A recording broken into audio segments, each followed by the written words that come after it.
জেন্ডারের যে বিষয়টা ছিল সেটা হচ্ছে 4 প্রকারের জেন্ডার থাকে: মাস্কুলিন জেন্ডার, পুল্লিঙ্গ, ফেমিনিন জেন্ডার, স্ত্রীলিঙ্গ, নিউট্রাল জেন্ডার, ক্লিপলিঙ্গ, কমন জেন্ডার, উভয়লিঙ্গ। এই বিষয়গুলো আমাদের মনে রাখতে হবে এবং এগুলো মুখস্থ করতে হবে। এখানে কোনো রুলস নেই যে তুমি এগুলো মনে রাখবা, সেজন্য এগুলো মুখস্থ করতে হবে।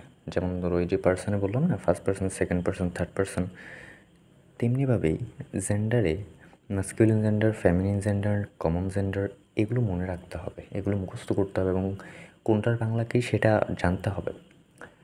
যদিও জেন্ডারের অত বেশি কাজ আমরা গ্রামারে দেখি না, তারপরও মনে রাখাটা ভালো।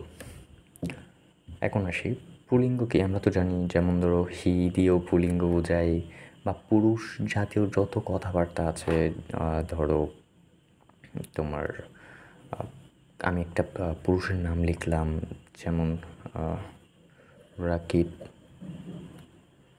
এটা কি পুল্লিঙ্গ। তারপর বলি এমনিতে সম্পর্কের মধ্যে ফাদার, আঙ্কেল, এগুলো হচ্ছে কি, এগুলো হচ্ছে পুল্লিঙ্গ।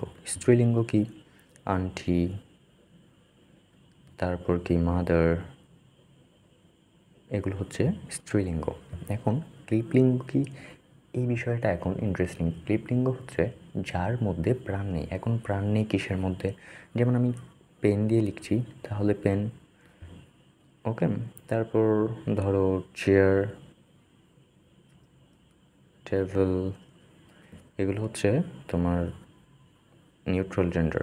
এখন কমন জেন্ডার, কমন জেন্ডার হচ্ছে যেটা দিয়ে আমরা উভয়কে বোঝাই। যেমন টিচার, টিচার মানে হচ্ছে ছেলেও হতে পারে, টিচার মেয়েও হতে পারে। সো টিচার, তারপর ডক্টর,